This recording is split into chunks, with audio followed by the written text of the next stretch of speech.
நேத்தி நம்ம சேனல் போட்ட வீடியோக்கு செம்ம ரெஸ்பான்ஸ். அந்த புதிர்க்கான பதில இப்ப பாத்திரலாமா? கொலையாளி பாஸ்கர், பிசினஸ் பார்ட்னர். எப்படி கண்டுபிடிச்சாலுன்னா, பாஸ்கர் தான் செல்வந்தனை பார்த்தப்போ அவரு ரொம்ப சீரியஸா எழுதிட்டு இருந்தாருன்னு சொன்னாரு. ஆனா செல்வந்தன் ஒரு வலது கை பழக்கமுள்ளவரு.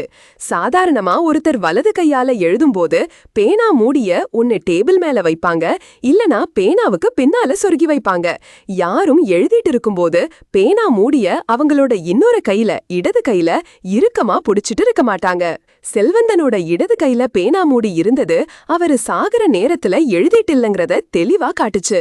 பாஸ்கர் தான் பார்க்காத ஒரு விஷயத்த பார்த்த மாதிரி பொய் சொல்லி தன்னை நிரபராதின்னு காட்ட முயற்சி பண்ணிருக்கான்.